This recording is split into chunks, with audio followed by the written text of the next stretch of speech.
Ela decidiu que seria escritora antes mesmo da escolha pelo direito. Hoje, Cíntia Marques equilibra as duas atividades, mas quando escreve, diz que o processo toma 100% dela. Já Alexandre Lobão se formou em ciência da computação e também decidiu cedo que seria escritor. Até agora, tem 13 livros publicados. Tudo bom, Alexandre? Olá, tudo bom. Bem-vindo. Obrigado. A gente costuma conversar aqui com escritores com formação em ciências humanas. Não é o seu caso, você é formado em ciência da computação, mas sempre gostou de ler e escrever. São duas paixões diferentes ou que se encontraram? Eu acho que são duas paixões que se encontraram, né? Até me perguntaram uma vez, né, como é que você junta esse lado humano com o lado exato. Eu acho que, assim, todo mundo tem que ter essas duas coisas, né? E enquanto o lado das exatas, eu trabalho, digamos, a parte de montagem de quebra-cabeça, né, aquela coisa mais de encaixar pecinha, né, de números e tudo mais. O lado das humanas acaba sendo onde eu solto a criatividade e as coisas às vezes se completam muitas vezes, né, o que é bem interessante. Você sempre leu, não é isso? Desde criança? Sim, eu comecei a ler com 6 anos de idade e, assim, minha mãe tinha que brigar comigo, né? Falava, menino, vai lá fora, né? Vai pegar um sol. Aí eu pegava um livro e subia na árvore, né? Ficava em cima da árvore lá, lendo o livro para poder atender as duas paixões, né? Minha mãe e a leitura. E isso era influência de quem? Dos pais, dos professores, de outras pessoas? Acho que um pouco de todo mundo, assim, tinha muito livro lá em casa, né? Então, assim, quando você tem um livro disponível, né, você fica curioso. Eu acho que isso ajuda bastante. Sei que depois você ganhou uma máquina de escrever, que foi um baita presente na época, não é isso? Foi. Eu escrevia na mão, né, assim, quando com 12 anos de idade eu comecei a ter ideias, assim, poxa, eu nunca vi uma história assim, eu comecei a escrever e guardar. E aí meus pais, vendo isso, deram um estímulo forte que foi me dar uma maquinazinha portátil de escrever, da Remington, eu tenho até hoje, né? Às vezes eu vou em alguma feira do livro, coisa assim, eu levo a máquina e vou escrevendo. É só uma curiosidade, né? As crianças acham o máximo, né? Que ela vem escrevendo e fala, nossa, que coisa moderna, você escreve e ela já imprime. Né? Na cabeça da criança é uma coisa assim, totalmente diferente do que a gente tem. Você falou que começou a escrever, escreveu os primeiros contos aos 12 anos, não foi isso? Você lembra quando você publicou o primeiro livro? O primeiro livro mesmo demorou, né? Foi o Caixa de Pandora, né? Até está saindo uma segunda edição, saiu esse ano, foi em 2000. Agora, com 14 anos, eu estudava no colégio militar e tinha uma revista que saía com anuário, né? Então, 14 anos já saiu coisa na revista escrita por mim. Né? Então, a publicação, sem contar a prova, né? Que foi publicada quando eu tinha, acho que 9 anos, uma prova na 4ª série. Né? A primeira publicação em revista foi no revista Colégio Militar. O Caixa de Pandora, aqui, A Caixa de Pandora e Outras Histórias, você reúne contos, não é isso? Isso. Sobre o quê? São contos, quase todos com uma temática fantástica, né? Alguns fogem e vão para uma temática mais digamos, sentimental, né? De explorar os mundos internos dos personagens. Né? E tem conto aí que eu escrevi com 16 anos, né? E eu publiquei o livro já tinha 30. Né? Então, essas são coisas que assim, eu sempre tenho esse lado, né, de buscar a fantasia, né? Eu gosto de contar o dia a dia, mas eu gosto sempre de puxar para um lado que seja que vai além do feijão com arroz ali que a gente está acostumado, né? Que fuge da rotina. Além de A Caixa de Pandora e Outras Histórias, você está relançando este aqui, O Nome da Águia, que já é um romance. Isso. Você trata de quê aqui, Alexandre? A ideia inicial nasceu quando eu estava estudando sobre os pergaminhos do Mar Morto. Né, foi um conjunto de pergaminhos que acharam em 1947, que fala sobre a guerra dos filhos da luz contra os filhos das trevas. Né? E eu falei, poxa, seria interessante. Eu comecei a pesquisar mais na história, eu vi várias referências de coisas parecidas, e eu falei, poxa, seria interessante se a gente tivesse, digamos, duas sociedades secretas, né, que estão se digladiando no correr dos tempos, né, e que cada vez que eles batem de frente acontece um grande conflito. Né? E aí eu coletei, né, tem 3 tramas, né, 2 que acontecem no presente, com um grupo que descobre alguns segredos e acaba sendo perseguido. É um romance de leitura muito rápida, né? No estilo daqueles romances do Dan Brown, por exemplo. Né? Tudo baseado em fatos históricos, tudo verdadeiro. A única coisa que é fictícia é o entrelaçamento dos fatos. Então, tem essa trama presente que mostra as pessoas descobrindo o segredo e fugindo do embate, né? Que acabam provocando uma nova, né, colisão, digamos, dessas duas sociedades. E tem uma trama histórica que vai mostrando pontos da história, né?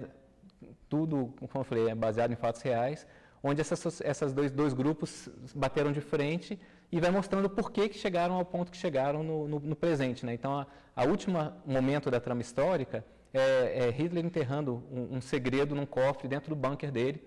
Né? E o primeiro momento do livro, né, são os 2 arqueólogos descobrindo isso no bunker, que provoca a trama como um todo. Né? Então, acaba fazendo um ciclo aí. Tem um romance, tem um livro de contos, você também tem livros paradidáticos, infantis, infantos, juvenis, são variados, né? Talvez o mais, digamos, interessante como autor para montar uma carreira é ele focar num nicho específico, né? Então, beleza, vou escrever sobre vampiros, então todos os meus livros vão ser sobre vampiros. Você começa a criar um público-alvo e crescer ali, como montar uma carreira, digamos, mais rentável. Eu sempre escrevi pelo prazer de escrever, né? Então, deu vontade de escrever agora infantil, aí vou escrever infantil. Alguém pediu para escrever um paradidático, um infanto juvenil, quer dizer, então eu vou muito em cima do que ou que alguma editora me encomenda, ou do que me dá prazer de escrever mesmo, né? Eu tenho algumas ideias que eu estou escrevendo nas horas vagas, né, quando não tem encomenda também, que às vezes não tem nada a ver, né? Eu estou trabalhando para uma coisa futura, para um romance de ficção científica, que eu sei que inclusive não tem mercado, mas é coisa que naquele momento você está com vontade de trabalhar, né? Você falava aí de escrever por encomenda. Tornou-se comum? É comum? Para mim né? Assim, eu acho que cheguei num ponto que eu estou entregando um livro agora, né? E outro para maio, né? Que são as editoras, sabendo que eu produzo sob encomenda bem e rápido, né? Elas acabam entrando em contato e falam, poxa, eu queria um livro para essa faixa etária, então eu queria um livro sobre esse assunto. Aí eu passo as ideias, eles validam as ideias, a gente vai trabalhando junto para produzir a obra, né? E são sobre o que esses dois? Esses dois estão sendo próximos agora, são dois livros para uma faixa etária que não é muito atendida, entre 9 e 12 anos. Né? A editora pediu, eu quero livros para essa faixa, 60 páginas e que envolvam tecnologia. E aí eu até baseando em algumas experiências que eu tive quando adolescente, né? Eu criei um grupo de amigos chamado a Turma dos Quatro Fantásticos. Né, que sou eu, mais 3 amigos, né, mas isso não pode dizer para ninguém, né, adaptado, logicamente, né, transformado para personagem, mas são histórias que o grupinho se envolve com coisas tecnológicas. Né. No primeiro, é o mistério do Facebook do futuro. Né, acontece dá um raio na casa do garoto e o Facebook dele começa a mostrar postagens do futuro. Né, e aí, quer dizer, aí começa a dar um monte de confusão por causa disso, lógico. E o segundo já é uma trama um pouco mais realista, né, envolvendo perfis falsos. Né. Um dos garotos começa a namorar uma garota remotamente, né, sem saber que no fundo não é uma garota, né, é um cara que está raptando crianças na cidade. E aí o grupo tem que se reunir o garoto chega a ser raptado, os outros se reúnem para conseguir desvendar o mistério e salvar o amigo que foi raptado. E que acaba sendo um alerta, né, para as crianças também. Além disso tudo, você acaba de lançou recentemente a Bíblia do Escritor, que é completamente diferente desses dois. Isso. É sobre o quê? A Bíblia do Escritor é um livro que eu oriento, assim, eu crio um passo a passo para escritores e roteiristas de filmes, né, mostrando como você deve validar se a sua ideia vale um livro. Né, não basta uma ideia inspirada, né, tem que ser uma ideia inspiradora. Ela tem que ter uma ideia que vai merecer um livro a respeito daquilo. Depois você organiza essa ideia para extrair dali protagonista, antagonista, o conflito, as metas de cada um, e vai passo a passo. Né? No final de cada capítulo tem um exercício e pontos que normalmente as pessoas erram. Né? Que eu apresento oficinas para escritores, né? Já faz aí uns 5 ou 6 anos. E aí eu vou mostrando passo a passo o que as pessoas costumam errar no uso daquelas ferramentas. Como criar os personagens, como montar a trama, depois como procurar uma editora, né, que é uma dúvida que as pessoas não sabem. Poxa, eu tenho um livro pronto, como é que eu faço? Como é que eu reviso o livro? Como é que eu acho uma editora? Publiquei, como é que eu divulgo o meu livro? Né, então a ideia é dar um passo a passo, inclusive com exercícios, para o escritor começar e levar até o final, né, para quem quer se profissionalizar nessa área.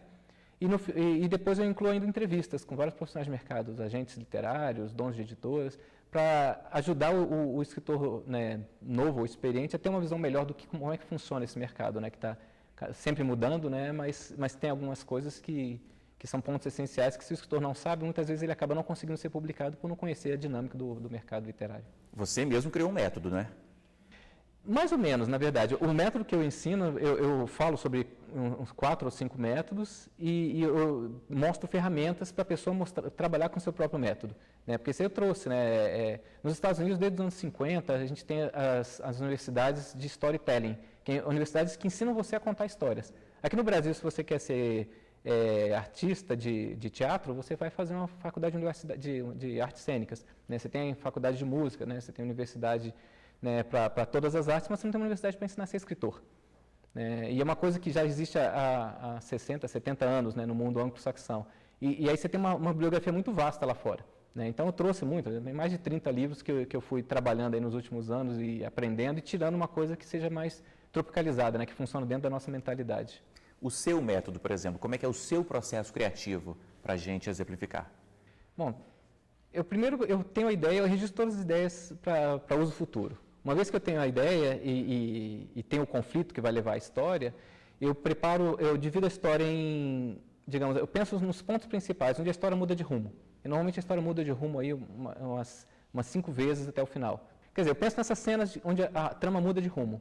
Depois eu penso em todas as cenas intermediárias. Aí nesse processo a ideia vai maturando, né? Vai crescendo ali na cabeça. Quando você tem todas as cenas, você já sabe mais ou menos como é que a história já vai acontecer, você sabe bem precisamente, né? E aí quando depois você escreve isso efetivamente, depois você passa várias revisões para ir, digamos, incrementando a história. Sendo que assim, o grande tchan é não ficar amarrado, né? Porque tem alguns métodos que você vê por aí que você monta as cenas e você trabalha muito fixamente em cima daquilo ali.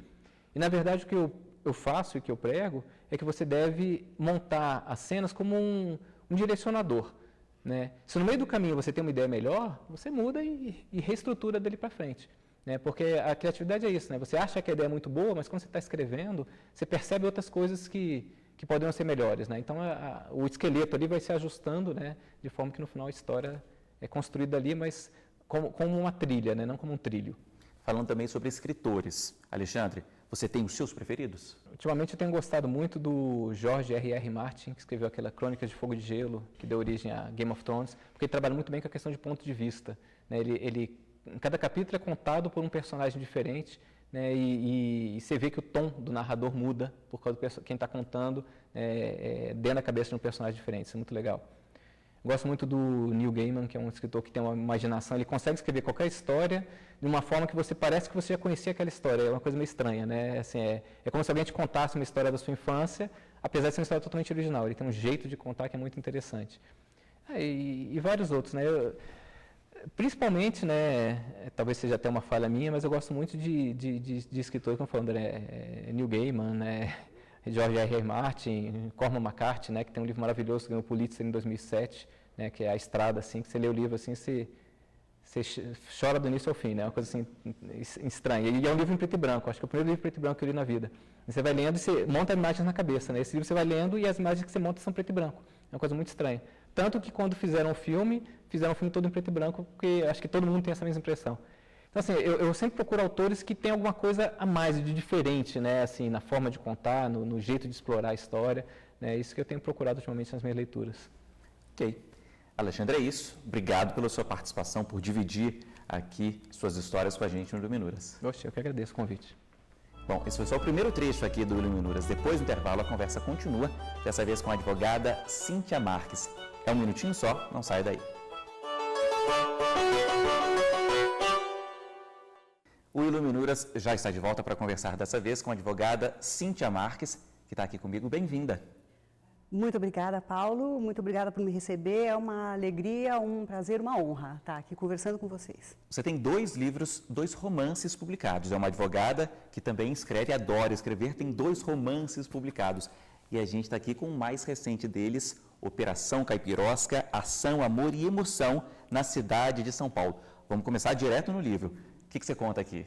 Então, eu sempre gostei muito de escrever, fui para a área jurídica porque eu acabei estudando direito, área que eu gosto muito, mas nunca me afastei da ideia de me tornar escritora.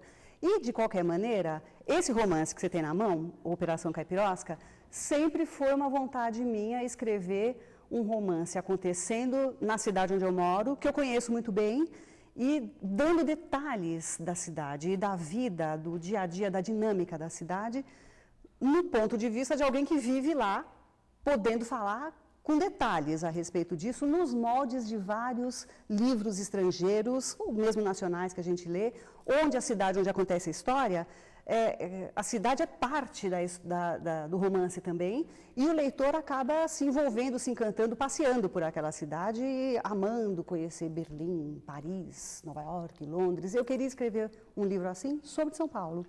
É esse que você tem aí na mão. E o que é a Operação Caipirosca? Bom, ele tem um fundo jurídico muito forte, porque os personagens principais são altamente envolvidos na vida jurídica de advogados e de policiais, porque afinal acontece uma operação policial na história.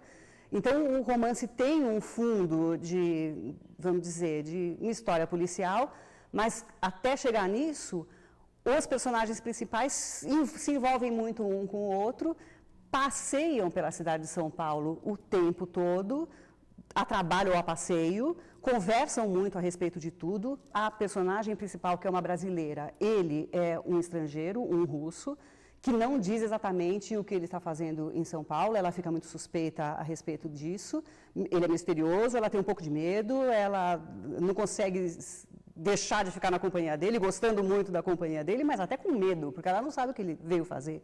E ela conta muito da história de São Paulo, da história das ruas, do jeito do brasileiro viver, falar, e, enfim, ter o dia a dia numa cidade como essa, uma cidade brasileira, enfim, uma cidade grande, mas uma cidade brasileira. Era isso que eu queria mostrar. Até que, em determinado ponto da história, os mistérios do russo vão sendo desvendados e, a partir daí, se desenrola a operação policial que vai acontecer no final, espetacular, de proporções internacionais, enfim, e até um final inesperado. Agora, conta pra gente aqui um detalhe, um bastidor, que as pessoas não vão encontrar aqui, mas encontram aqui no Iluminuras. Ah, tá bom. Você vê pelo tamanho do livro na sua mão que é um livro grande, né? Durante o processo de editar, publicar, um pedido que me foi feito foi que eu diminuísse um pouco o livro. O livro, não porque ele fosse cansativo, mas é um livro muito grande, dá uma diminuída no livro, me foi pedido. E uma sugestão que me foi dada pelo editor foi, porque na história os personagens principais passam o tempo todo no trânsito na cidade de São Paulo, dentro do carro, ouvindo música praticamente o tempo todo. Eu quis colocar e coloquei todas as músicas que eles ouviram, músicas brasileiras, obviamente, uma ou outra estrangeira, porque tinha a ver, todas as músicas brasileiras, dizendo o título, o autor, o intérprete, e eu colocava as letras também, porque as letras, escolhidas as músicas por mim, tinham a ver com aquele momento que os personagens estavam vivendo. A letra até contava, fazia parte de contar a história dos personagens, do que eles estavam vivendo e sentindo. Pois bem, uma coisa que foi pedida para que eu tirasse fossem as letras das músicas. Mas faz parte, não vai ficar bom se eu tirar. Não, bom, tirei as letras, Paulo. Deixei, é lógico, a música que eles estavam ouvindo, o cantor, o autor da música, os 2 primeiros versos, e tive que deixar assim, para o leitor conhecer aquela música, saber o que ela diz e, enfim, imaginar o astral que aquilo ia dar na hora. Mas que eu preferia que tivessem ficado as letras todas, eu preferia. Outra curiosidade, você assina aqui Cindy Stockler. Por quê? O editor conversou comigo e falou, você se identifica com o nome Cíntia de Faria Pimentel Marques como autora de romance? Eu falei, bom, no meu convívio com os meus amigos, com a minha família, o meu apelido é Cindy. Ele adorou. Não, Cindy tem mais a ver com você, tem mais a ver com o romance. E Cindy Marques, nós fomos então atrás de um sobrenome da família que combinasse, que ficasse bom. E aí, Stockler é o sobrenome do meu avô materno. Nós achamos que Cindy Stockler ficou um nome bom e eu me identifico com ele. Eu sou essa pessoa. Agora, saindo um pouquinho aqui do Operação Caipirosca, do livro Operação Caipirosca, você sempre gostou de ler, que eu sei, desde criança, não é? Desde muito pequena, desde quase bebê, Paulo. Antes mesmo de ser alfabetizada, antes de aprender a ler e escrever, eu já gostava de livros. Então, eu gostava de brincar, lógico que sozinha, eu brincava nos cantos da casa onde estavam os livros do meu pai, eu pegava um livro, abria numa página qualquer e ficava lá sentada num canto, fingindo que eu estava lendo e adorando, achando interessantíssimo aquilo que eu estava lendo. E eu fingia que estava em outra língua também, veja você, eu não era nem alfabetizada em português, mas eu já brincava que eu lia em outra língua. E isso, desde muito pequena, eu gostava de ouvir a família conversando sobre livros, os meus pais estavam sempre com um livro na mão, minha mãe lia histórias para mim, a família conversava a respeito dos livros que eles estavam lendo na época, se gostavam, se não tinham entendido, se era difícil de ler, criticavam. Eu tinha uma tia-avó que eu não conhecia, ou pelo menos eu não lembro dela, mas lembro de falarem dela. Ela morava no Rio de Janeiro e ela era ledora da Academia Brasileira de Letras. Então, esses assuntos, essas conversas sempre me chamaram a atenção, o livro sempre fez parte da minha família. Quando era Natal e aniversários, eu e os meus irmãos ganhávamos brinquedos e livros também. E os livros eram considerados uma alegria tão grande quanto os brinquedos. Era muito gostoso. Até que aos 15 anos, mais ou menos, você tomou outra decisão. Eu já escrevi umas historietes para as minhas amigas, assim, já gostava de escrever. Aí um dia, nessa idade que você disse, 15 anos mais ou menos, eu terminei de ler um livro, não sei se você conhece, um livro para adolescente e para adulto também, que chama-se Cazuza, do Viriato Correia. E eu lembro que eu fiquei tão encantada com a leitura desse livro, com a emoção que o autor me fez a mim sentir, mas imagino que todos os leitores sintam assim também, um jeito gostoso de escrever, de envolver o leitor. Fiquei tão encantada que eu decidi naquele instante, é isso que eu quero fazer. E eu lembro que na hora, eu terminei de fechar o livro e tomar essa decisão, eu comentei com meu pai. Falei, nossa, eu acabei de decidir, quero ser escritora, é isso que eu quero fazer.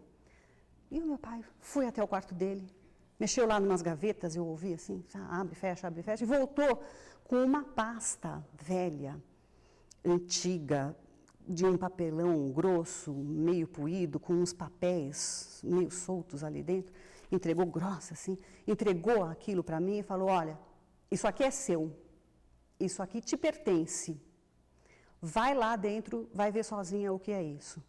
Peguei a pasta, coisa esquisita, né?